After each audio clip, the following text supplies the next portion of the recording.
Assalamualaikum warahmatullahi wabarakatuh. Amin. Alhamdulillah alladzi ja'ala al-'ilma irfa' sifatil kamaliyah. Ashhadu an la ilaha illallah wahdahu la syarika lah. Alladzi khassa ma syaa min 'ibadihi bil ma'athiril hikamiyah. Wa ashhadu anna Muhammadan 'abduhu wa rasuluh alladzi khassahu Allah ta'ala bi jami'i kamalatil 'ubudiyyah. Allahumma salli wa sallim wa barik ala sayyidina Muhammadin wa ala alihi wa ashabihi wa man tabi'ahu ila yaumil qiyamah. Rabbi syrah li sadri wa yassir li amri wahlul 'uqdatam min lisani yafqahu qawli. Amin ya rabbal alamin. Amma ba'du.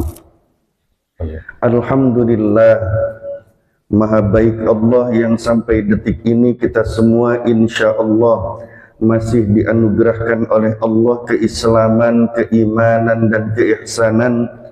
Dan semoga dengan bersyukur kepada Allah Subhanahu wa Ta'ala, Allah berkenan mengistiqomahkan kepada kita semua nikmat Islam, iman, dan ihsan sampai kita semua kembali ke hadirat Allah Subhanahu wa Ta'ala. Amin ya rabbal alamin. Salawat yang indah, salam yang terbaik, semoga Allah Subhanahu wa Ta'ala selalu melimpahkan dan mencurahkan kepada junjungan kita baginda Nabi besar Muhammad sallallahu alaihi wasallam. Hadirin rahimakumullah, sampai kita kepada maqalah yang ke-17. Bismillahirrahmanirrahim. Qala al-musannifu rahimahullahu ta'ala wa nafa'ana bihi wa bi'ulumihi fid dharaini. Amin ya rabbal alamin. Wal maqalatu sabi'ata asyarata, dan maqalah yang ke-17, qila dikatakan, tuba kebahagiaan itu, al khairul katsiru kebaikan yang banyak, liman ialah bagi orang kana aqluhu amiran yang ada akalnya menjadi raja, bi an yaqtadiya yaitu dengan cara mengikuti ia, bimuradi aqlihil kamil kepada keinginan akalnya yang sempurna, wahawahu dan hawa nafsunya, ayyani mailanu nafsihi kecenderungan nafsunya, ila ma tashtahihi kepada apa-apa yang diingini oleh nafsunya, min ghairi da'iyati syar'i dari selain ajakan-ajakan syara, asiron jadi tawanan, ayyani artinya mamnu'an dicegah, min zalika dari keinginan tersebut, wa wailun dan kecelakaan, ayyani halakun kecelakaan, syadidun yang amat besar, liman bagi orang kana hawahu amiran yang adalah hawa nafsunya itu menjadi raja, bi an arsalaha dengan umpama mengutus hawa nafsu itu, ila mushtahayatiha kepada segala yang diingininya, wa aqluhu asiran dan adalah akalnya itu menjadi tawanan, ayyani artinya mamnu'an dicegah, min nahwit tafakkuri dari seumpama berfikir, fi ni'amillahi ta'ala dalam nikmat-nikmat dari Allah Ta'ala, wa fi azamatihi ta'ala dan dalam keagungan Allah Subhanahu wa Ta'ala. Hadirin rahimakumullah, makalah yang ke-17 ini dikatakan bahwasanya oleh sebagian ulama kebahagiaan tuba, ya, kebahagiaan artinya dia akan mendapatkan kebaikan yang sangat banyak. Kalau dapat kebahagiaan itu artinya kebaikan yang dia peroleh sangat banyak. Bagi siapa orang yang bahagia itu? Yang akalnya itu menjadi raja, amiran. Kalau di dalam bahasa Al-Quranul Karim, bahwa pemimpin itu Allah sebutkan dengan 3 macam, ya. Amiran, ada Allah sebutkan dengan imam, Allah sebutkan pula dengan khalifah.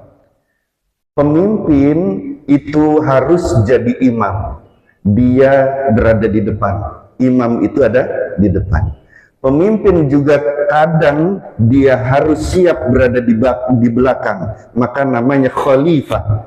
Khalifah itu artinya di belakang. Pemimpin juga dia menjadi amir, maka disebut amirul mukminin. Amir itu artinya dia yang memerintah, dia juga mendapat perintah. Dia memerintah kepada rakyat, tapi dia dapat perintah dari Allah Subhanahu wa ta'ala dan baginda Rasulullah sallallahu alaihi wasallam. Sultan itu sebenarnya bukan kepemimpinan artinya. Sultan itu dipergunakan setelah zaman tabi'in, dan itu artinya kekuasaan. Kalau Allah menggunakan kata pemimpin, maka Allah gunakan kata dengan 3 yang tadi. Imam, khalifah, imam di depan, khalifah di belakang, amir, dia yang memerintah, dia yang diperintah. Nah, belakangan setelah zaman tabi'in baru menggunakan kata sultan. Orang yang bahagia itu yang akalnya itu menjadi pemimpin. Dikatakan oleh ulama di sini bukan dengan imam, bukan dengan khalifah, tapi menggunakan kata amir. Barang siapa yang menjadikan akalnya itu amir, ya, artinya apa? Akal itu terus-menerus mendapatkan perintah dari Allah. Akal itu tempat menerima cahaya-cahaya dari Allah. Akal itu adalah yang paling ma'rifatullah. Akal itu yang paling kenal Allah. Ketika Allah Subhanahu wa ta'ala menciptakan akal, ditanya akal itu, siapa aku, siapa kamu? Ya, man ana wa man anta. Kemudian akal itu menjawab, ya, engkau adalah Tuhanku, aku adalah hambamu, dan akulah yang diciptakan olehmu. Ini jawaban akal. Tapi ketika nafsu itu ditanya oleh Allah, setelah diciptakannya nafsu, siapa aku, siapa kamu, maka nafsu berkata, ana wa anta anta. Aku, kamu adalah kamu. Ya, artinya nafsu ini yang paling tidak kenal Allah. Nafsu ini yang paling jauh pemahamannya terhadap Allah. Nah, kalau kita jadikan akal itu sebagai amir, tempat menerima perintah dari Allah, dan kita perintahkan dengan akal itu kepada seluruh anggota tubuh kita untuk melakukan apa yang diperintah oleh Allah Subhanahu wa ta'ala, maka berbahagia. Yang ditawan nafsunya.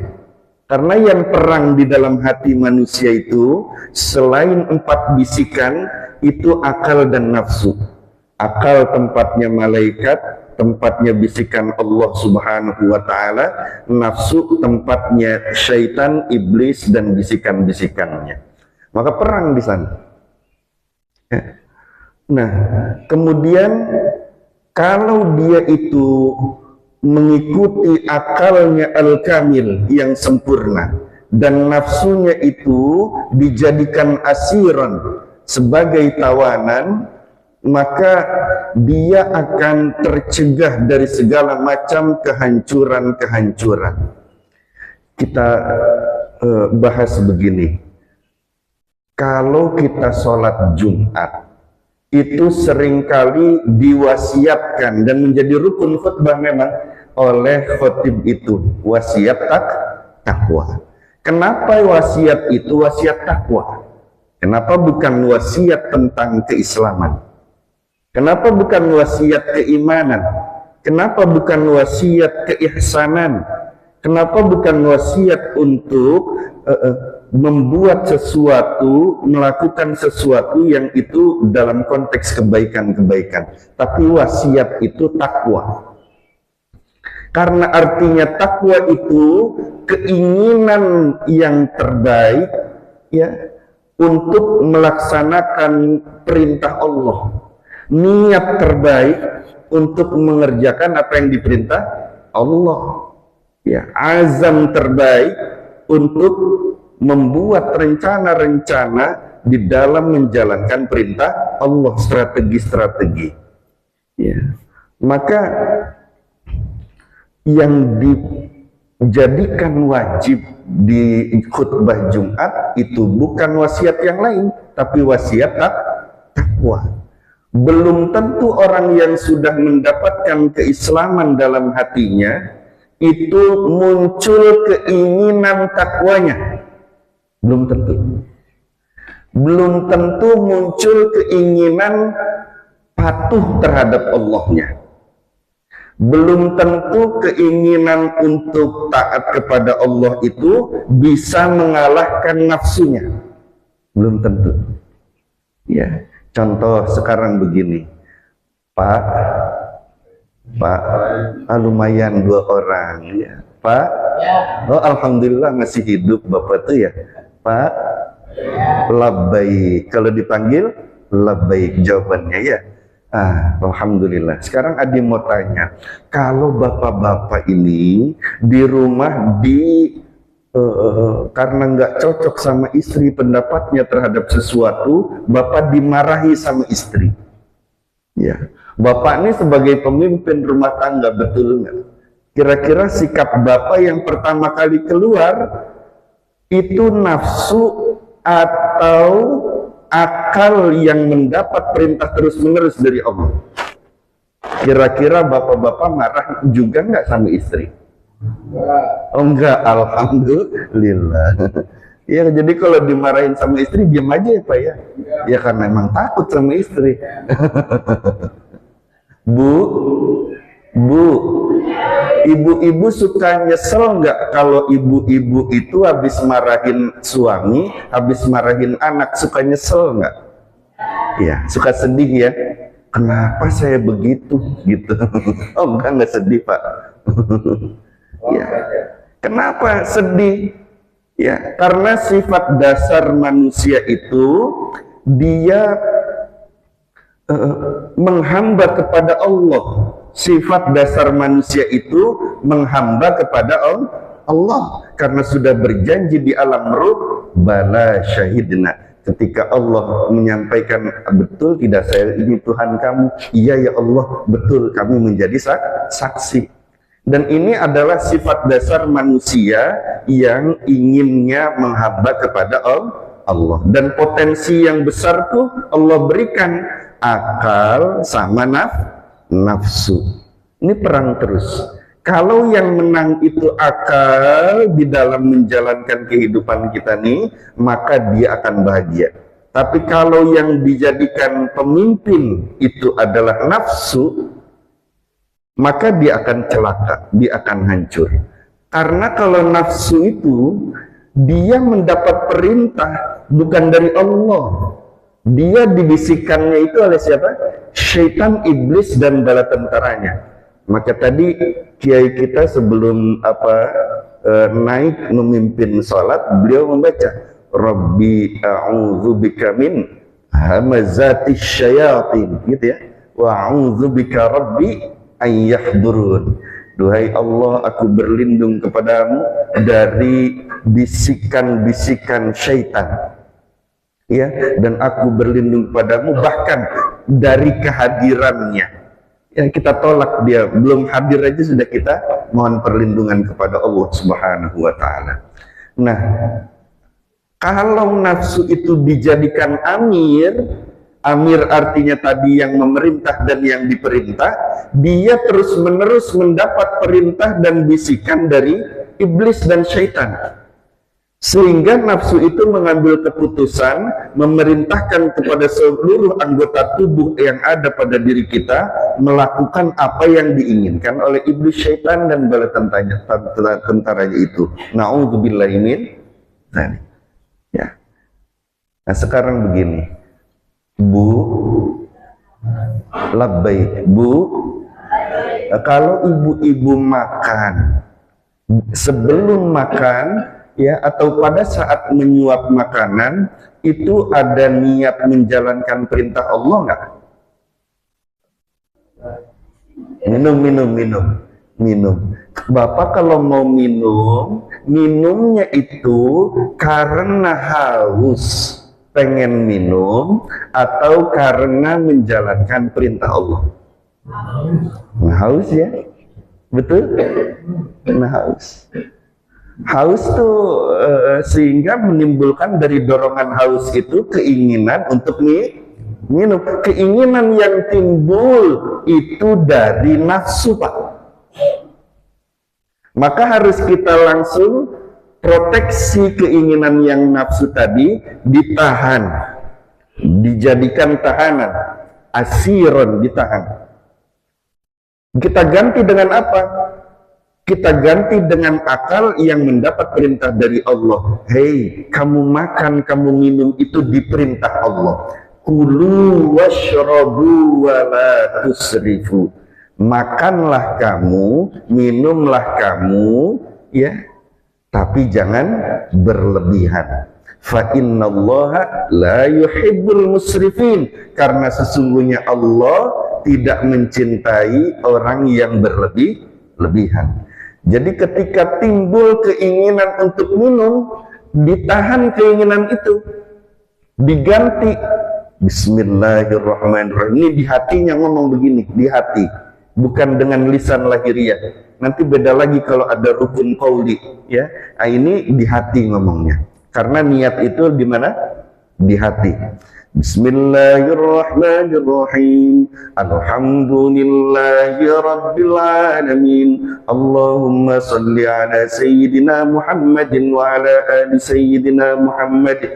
Ya Allah, hamba berniat menjalankan perintahmu minum lillahi ta'ala. Ya Allah, hamba berniat menjalankan perintahmu, mengikuti sunnah Nabi besar Muhammad SAW dalam hal minum lillahi ta'ala. Ini belum minum, belum minum.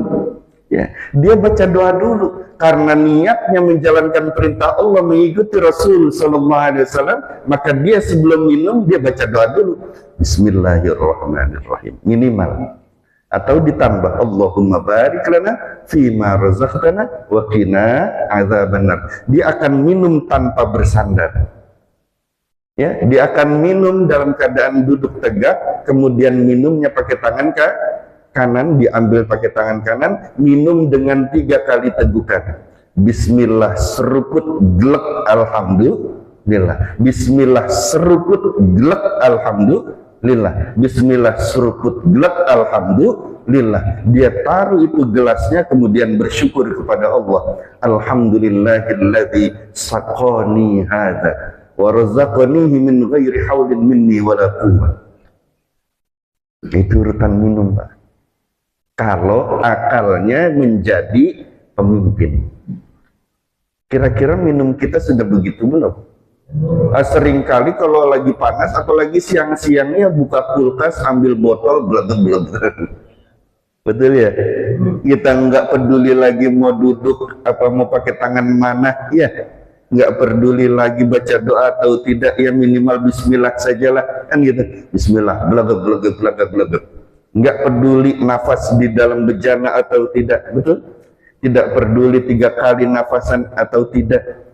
Ya, tidak peduli bagaimana kondisi, apakah kita menghadap kiblat atau tidak, kesunahan pun jadi hilang semua. Karena timbulnya minum itu, kita melaksanakan minum itu dari nafsu. Ya. Maka kalau minumnya dari nafsu, tunggu saja kehancurannya. Kenapa kehancuran itu didapatkan? Karena dia terus-menerus melaksanakan apa yang diperintah oleh syaitan, oleh iblis dan bala tentaranya. Na'udzubillahi min dzalik. Pertama, minumnya nggak pakai duduk berdiri. Kalau minum sudah tidak duduk, kecuali minum apa? Zam-zam. Ya, kalau zam-zam malah sunnah berdiri. Dia minum sambil berdiri. Itu organ-organ bisa rusak. Ya, terutama ginjal kalau minumnya banyak berdiri, atau kanker prostat nantinya. Na'udzubillahi min dzalik. Maka kita disunahkan minum duduk. Ya. Itu saja sudah menimbulkan kehancuran karena minumnya nggak duduk.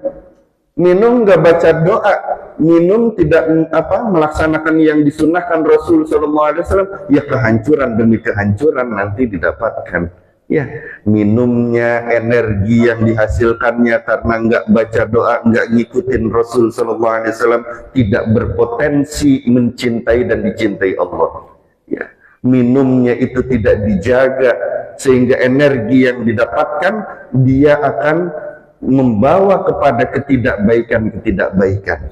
Tapi kalau makannya, minumnya, sebelum makan dan minum dia itu hatinya dibaca, kemudian keinginan nafsunya ditahan, ditimbulkan keinginan dari akal yang itu diperintah Allah Subhanahu wa ta'ala, maka insya Allah dia akan mendapatkan kebaikan yang sangat banyak. Insya Allah. Kita ambil contoh lagi. Allahu Akbar, Allahu Akbar. Azan tuh. Bapak berangkat dari rumah ke masjid, ya, pakai niat enggak? Apa berangkat aja? Karena biasanya berangkat. Yang Bapak tuhankan Allah atau kebiasaan? Ya. Bapak kok keren ya, sholat duha nggak ketinggalan, sholat tahajud nggak ketinggalan. Ya itu mah udah biasa bagi saya. Yang kamu tuhankan tuh biasa atau Allah Subhanahu wa ta'ala? Ya itu sih sudah biasa, dengan dia sudah menuhankan kebiasaan. Ya. Bapak doanya bisa sampai kabulnya cepat sekali. Ya, luar biasa. Baru juga terletak di hati tadi bilangnya, ya kok sekarang sudah didapatkan. Biasa itu sih. Yang dia tuhankan Allah atau kebiasaan? Ya. Yang dia tuhankan nafsu dirinya sendiri atau Allah Subhanahu wa ta'ala? Kalau kita ngaku menuhankan Allah, maka kita jadikan akal sebagai pemimpin, karena akal itu tempat perintah Allah Subhanahu wa ta'ala. Paham ya? Tapi sulit, Pak. Nggak mudah. Dan itulah nilai takwa tuh di situ. Keinginan selalu menjalankan perintah Allah, niat selalu menjalankan perintah Allah, berusaha berikhtiar dalam rangka menjalankan perintah Allah, rencana-rencana, strategi-strategi kehidupan, prinsip-prinsip keislaman, kehidupan, ketuhanan, yang itu semua dalam rangka menjalankan perintah Allah. Prinsip hati, kata-kata hati, keinginan hati, perasaan dalam hati, yang semua mengarah untuk menghamba kepada Allah, taat patuh kepada Allah. Itulah nilai takwa. Makanya diingetin terus, karena kalau Islam mungkin tidak hilang, iman mungkin tidak hilang, cuma naik turun, betul? Al-imanu yazidu wa yanqusu, naik bertambah, turun melemah, gitu aja. Tapi kalau takwa bisa hilang. Takwa itu bisa hilang. Bahkan dalam satu kondisi cepat beralih kepada kondisi yang lain, itu cepat juga hilang ketakwaannya kepada Allah. Karena yang dituruti nafsu lagi, bukan keinginan Allah. Kita itu inti hidup di dunia cuma satu, menjalankan apa yang diinginkan Allah, itu aja. Inti kita hidup di dunia apa? Menjalankan apa yang diinginkan Allah. Kita seringkali mendahulukan nafsu bukan akal. Contohnya bagaimana? Lebih memilih sesuatu berdasarkan keinginan kita. Kita nggak serahkan dulu ke Allah. Kita memilih sesuatu, tapi dalam pilihan itu kita tidak libatkan Allah kok. Yang timbul apa? Berdasarkan keilmuan yang ada, berdasarkan dengan pengalaman yang ada. Allahnya mana? Halo? Betul nggak? Pengalaman Bapak nih, kamu harusnya begini. Ternyata pengalaman itu juga belum tentu benar. Nah, kalau sudah menjalankan perintah Allah, sudah pasti benar. Karena yang dijalankan perintah Allah Subhanahu wa ta'ala. Ketika nggak cocok antara satu orang dengan orang yang lainnya, sifat kemanusiaan nafsu timbul. Nggak suka, dendam, benci kepada orang itu.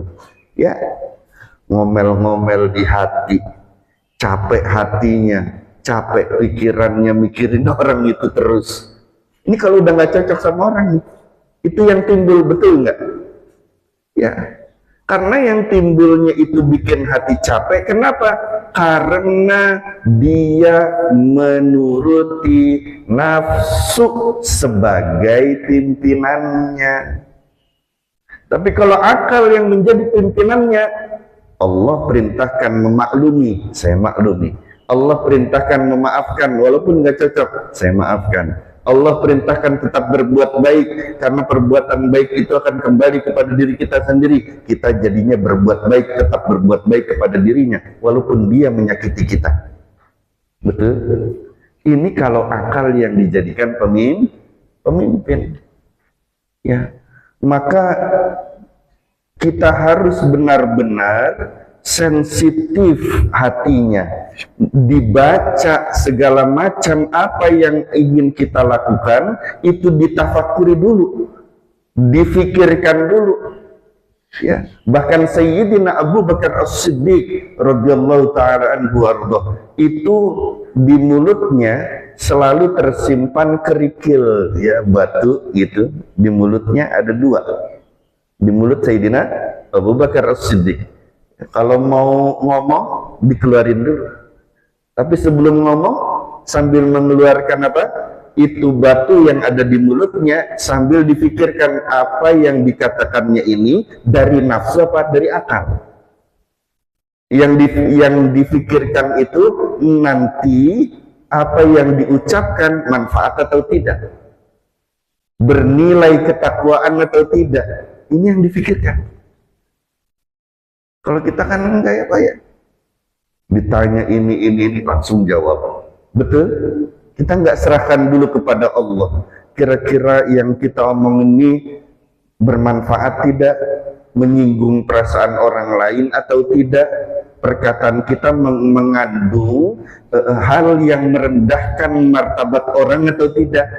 Apakah apa yang kita katakan itu Allah ridho atau tidak? Kira-kira nggak pernah tuh dipikirin begitu, ya Pak, ya. Ngomong aja udah. Kita nggak pernah mikirin nih yang saya. Adapun kalau pernah ya jarang lah. Nah, khususnya bagi diri kami sendiri, saya pribadi dan kita semua, ya, di dalam kehidupan ini, ayo kita dahulukan akal yang menjadi pemimpin kita. Sehingga seluruh anggota tubuh kita ini diperintahnya oleh akal, bukan oleh nafsu. Sekarang ditanya lagi, kalau ini jawabannya benar, berarti sudah paham, insya Allah. Bapak Ibu hadirin sekalian, Kalau bapak ibu itu diminta tolong oleh pasangannya, diminta tolong oleh pasangannya, yang bapak nih kata istri, Pak tolong dong ya.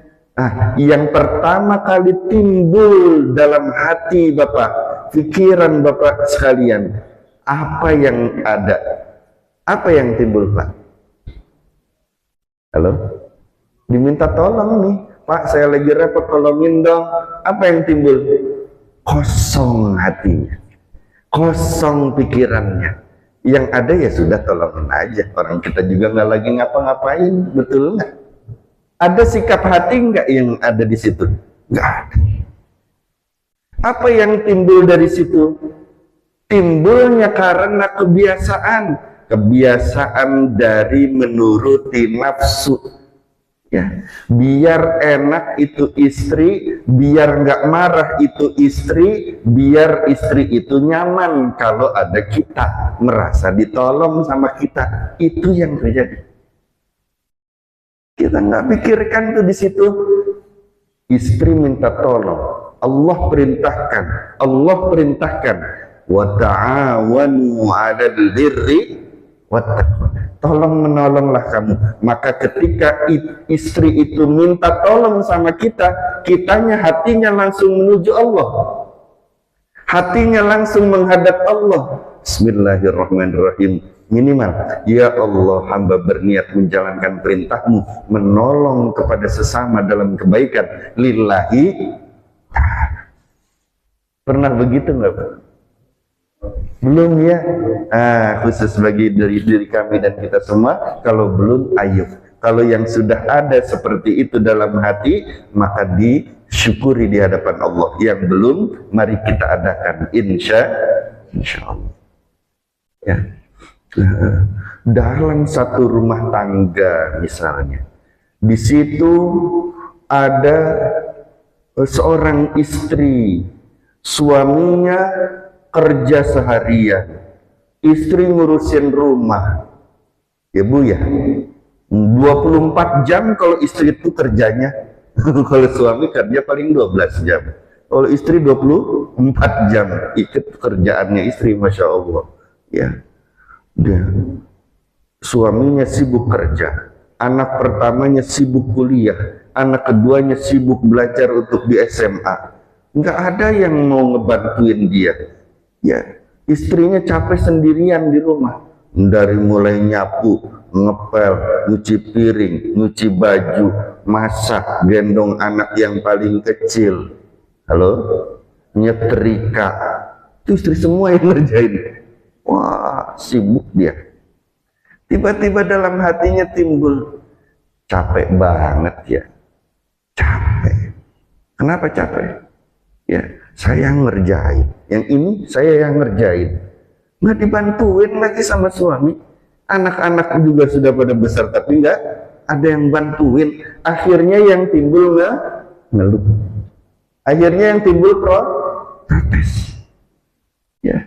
Tapi kalau dia mengerjakan semuanya, istri ini mengerjakan semua pekerjaan rumah itu dalam rangka menjalankan perintah Allah, berbuat baik karena Allah, maka dia akan senang, bahagia di dalam menjalankannya. Itu yang pertama.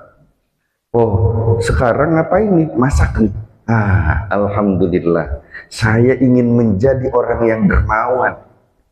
Pengen jadi orang dermawan, iya. Biar suami nggak capek, anak nggak repot, makan tinggal makan. Saya ingin berbuat baik, menyediakan makanan untuk mereka karena Allah Subhanahu wa Ta'ala. Ya, orang dermawan itu tidak ada keinginan dalam hatinya dibalas oleh orang lain. Nggak ada di hatinya keinginan itu. Ya, kalau orang dermawan itu nggak pengen dibales sama orang lain kebaikannya. Kenapa jadi capek? Kenapa jadi lelah hatinya? Lelah perasaannya, lelah pikirannya, sehingga lelahnya badan bertambah-tambah. Kenapa begitu? Karena mengharapkan pengertian dari yang lain, mengharapkan balasan dari yang lain. Minimal masakan saya dibilang enak kek, kan gitu. Makan aja, terima kasih kek udah dimasakin, makasih enggak, malah dibilang kagak enak makanannya. Tambah-tambah lelah karena mengharapkan balasan dari pihak lain. Kalau dia betul-betul ingin ada dalam hatinya keinginan itu menjadi orang yang dermawan karena Allah, dan dermawan itu artinya tidak ada keinginan menerima balasan dari pihak lain, maka dia akan tetap bahagia. Kalau bahagia artinya lelahnya bisa hilang karena kebahagiaan itu, insya Allah. Nah, Bapak Ibu hadirin rahimakumullah, orang yang dekat dengan Allah, dekat dengan surga Allah, dekat dengan manusia, jauh dari neraka, itu orang yang dermawan. Ya. Orang yang dia itu jauh dari Allah, jauh dari manusia, jauh dari surga, dekat sama neraka, itu orang yang bakhil, orang yang pelit. Ditanya sekarang, bapak-bapak, ibu-ibu pengen dekat sama Allah enggak? Nah, pengen dekat sama surga enggak? Pengen dekat sama manusia enggak? Pengen jauh dari neraka enggak? Jadilah orang dermawan. Baginda Rasul sallallahu alaihi wasallam bersabda, as-sakhiyyu, orang yang dermawan itu qaribun minallah, dekat dengan Allah, qaribun minal jannah, surga rindu Pak. Surga rindu Bu, sama orang yang dermawan. Minta tuh surga, ya Allah, orang ini sudah dicabut ruhnya, jangan disimpan jenazahnya, jasadnya di mana? Di liang lahat, di tanah. Nah, saya rindu padanya. Udah ruhnya sama jasadnya langsung masukkan surga saja ya Allah. Amin ya rabbal. Dia dirindukan oleh surga. Wa uzlifatil jannatu lil muttaqin ghairu ba'id. Ya, masya Allah. Nah, orang dermawan itu dia senang memberikan sesuatu, tidak mengharap balasan. Ini dermawan tuh begitu. Kalau senang memberikan sesuatu dan semua yang kita hadapi itu memberi menerima, memberi menerima. Nah, kita senangnya dalam hal memberi dan kita nggak harapkan balasan apapun dari pihak lain, maka kita dermawan. Insya Allah, asal kita berikannya itu dalam rangka menjalankan perintah Allah, karena Allah Subhanahu wa Ta'ala. Ya. Orang dermawan itu nggak harus selalu pakai uang, Pak. Kalau pakai uang dia bisa dua hal, menolong dan memberi dengan hartanya. Tapi kalau orang yang kurang di dalam hartanya, dia juga bisa dermawan. Ya, dengan memberikan apa yang diinginkan orang lain. Orang selain dirinya itu yang dihadapannya butuh dihormati oleh dia berikan penghormatan kepadanya, dermawan namanya, karena dia memberi. Yang dihadapannya itu butuh maaf darinya, dia berikan kemaafan pada orang lain, itu dermawan namanya. Orang lain butuh dimaklumi, ya, kita memakluminya, dermawan namanya. Orang lain butuh tenaga, sedangkan kita ada tenaga, ya, kita bantu dengan tenaga, karena itu yang diinginkan orang selain diri kita, maka itu pun dermawan karena memberi. Atau minimal kita memberi doa. Ya, setiap berjumpa antara satu muslim dengan muslim yang lainnya, saudara kita doain. Itu nggak pelit namanya. Tapi hati-hati kalau pelit, jauh dari Allah. Wal bakhilu ba'idun minallah. Orang pelit itu jauh dari Allah. Ya. Ba'idun minal jannah. Jauh dari surga. Nggak mau surga dimasukin orang yang pelit. Ya. Ba'idun minan nas, nggak ada manusia yang suka sama orang yang pelit, betul nggak? Dia jauhi sama manusia, ya. Tapi qaribun minan nar, nerakanya rindu sama orang yang pelit. Bahkan al-bakhilus sakhiyu, al-jahilus sakhiyu, orang yang tidak pintar, nggak cerdas, nggak berilmu, orang bodoh tapi dermawan, ahabbu ilallahi azza wa jalla, sungguh lebih sangat dicintai Allah azza wa jalla minal bakhil, minal alimil bakhil, daripada orang alim yang bakhil. Orang yang berilmu, orang alim tapi pelit. Allah jauh lebih cinta kepada orang yang bodoh tapi dermawan dibandingkan orang alim tapi pelit. Ini hati-hati. Padahal Allah sudah angkat derajat yang tinggi karena dia alim. Tapi Allah hinakan lagi karena dia bakhil, karena dia pelit. Padahal Allah hinakan dia dengan kejahilan, tapi Allah muliakan dia dengan kedermawanan. Ya. Dan orang yang dermawan itu betul-betul ciri orang yang bertakwa kepada Allah, yang mengedepankan akalnya, menjadikan akalnya sebagai amir tadi. Cirinya orang yang bertakwa yang mengedepankan akal menjadi pimpinannya, yang akal itu tempat perintah dari Allah subhanahu wa ta'ala, dia jadikan pemimpin sehingga anggota tubuhnya dipimpin oleh akal tadi, maka dialah orang dermawan yang akan pernah menolak permintaan orang lain. Ya. Sekuat tenaga dia akan memberikan solusi bagi orang yang membutuhkan solusi dari permasalahannya. Datang malam-malam kirain mau ngapain, sudah jam 11 malam, ya ketok-ketok pintu, buka krek, assalamualaikum, waalaikumsalam, masuk. Awal sih seneng nerimanya, ya masuk silakan pakai senyuman, sediain makanan, sediain minuman, duduk ayo silakan dimakan diminum. Ada apa? Saya tuh lagi butuh, nggak punya duit, anak belum bayar sekolah. Berubah tuh Pak, yang tadinya senyum, yang tadinya silakan, pinjam duit malam-malam. Betul gak? Bisa-bisa hatinya ngusir tuh, wajah tetap tersenyum bisa. Kita dengar, oh gitu, iya, oh iya, butuh gitu ya, oh iya. Kita pura-pura simpati, pura-pura empati, ya. Tapi di hati nggak bisa dibohongin tuh. Bisa jadi nggak suka, bisa jadi hatinya cemberut, bisa jadi hatinya ngusir, betul. Ngapain sih malam-malam lama-lama di sini lagi cuma minjem duit doang, mendingan pulang sama. Hatinya ngomong ngusir. Padahal Allah perintahkan memuliakan tapi hatinya ngusir. Beda jauh. Ini kedepankan nafsu berarti. Tapi kalau mengedepankan akal itu diperintah Allah subhanahu wa ta'ala. Allah memerintahkanku untuk memuliakan kamu. Jadi memuliakannya lahiriah, memuliakan juga dari sisi batininya.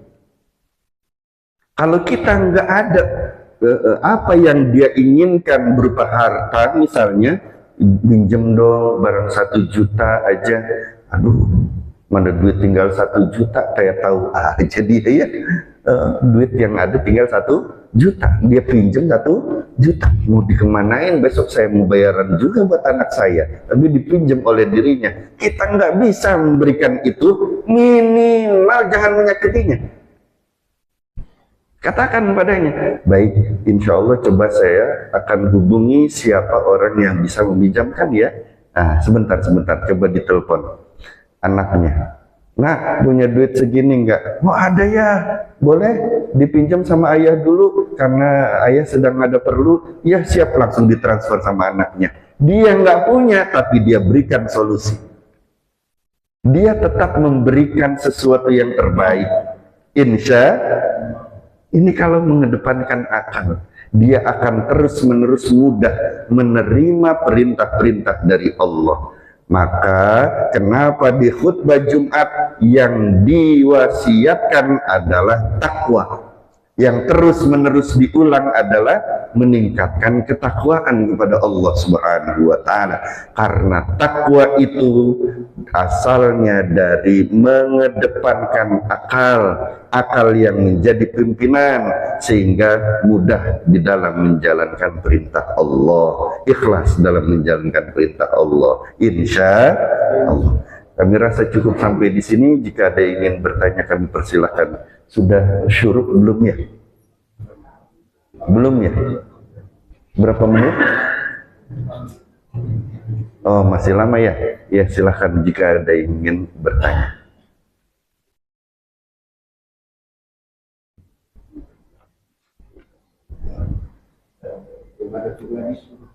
Berapa detik? 5 detik. Oh, alhamdulillah, masya Allah. Masya Allah, alhamdulillah. Kalau nggak ada yang bertanya, kita cukupkan demikian. Mohon maaf lahir batin kalau ada salah-salah. Semoga Allah Subhanahu wa taala mengampuni seluruh dosa kita, seluruh dosa kedua orang tua kita, guru-guru kita juga diampuni oleh Allah Subhanahu wa taala, anak keturunan kita juga diampuni dosanya oleh Allah Subhanahu wa taala, dan semoga Allah menjadikan anak keturunan kita anak-anak yang bertakwa kepada Allah Subhanahu wa taala, orang-orang yang salih, orang-orang yang salihah, yang menjalankan dan taat pada perintah Allah Subhanahu wa taala, menjalankan sunnah baginda Rasul sallallahu alaihi wasallam. Dan semoga ya Allah, siapapun yang ikut ke majelis ilmu hari ini ya Allah, yang ada di sini terutama ya Allah, dan dimanapun berada umat Rasulullah sallallahu alaihi wasallam ya Allah, mudahkan masuk ke dalam surganya ya Allah. Jangan dihisab ya Allah, langsung masukkan ke dalam surgamu ya Allah, bersama dengan baginda Rasulullah sallallahu alaihi wasallam. Ya Allah, semoga yang hadir di majelis ilmu pagi hari ini ya Allah, yang sedang kurang sehat Engkau berikan anugerah kesehatan, keafiatan ya Allah. Yang sedang butuh sesuatu Kau berikan kecukupan terhadap apa yang dibutuhkannya ya Allah. Yang dalam ada permasalahan ya Allah, berikan jalan keluar terbaik dari seluruh permasalahannya ya Allah. Bijahi Rasulullah sallallahu alaihi wasallam. Al-Fatihah. A'udzu billahi minasyaitonir rajim. Bismillahirrahmanirrahim. Alhamdulillahi rabbil alamin. Ar-Rahmanir Rahim. Maliki yaumiddin. Iyyaka na'budu wa iyyaka nasta'in. Ihdinas siratal mustaqim. Siratal ladzina an'amta 'alaihim ghairil maghdubi 'alaihim waladdallin. Amin. Terima kasih. Subhanakallahumma wa bihamdika asyhadu an la ilaha illa anta astaghfiruka wa atubu ilaik. Sallallahu alaihi wasallam Muhammadin walhamdulillahirabbil alamin. Assalamualaikum warahmatullahi wabarakatuh.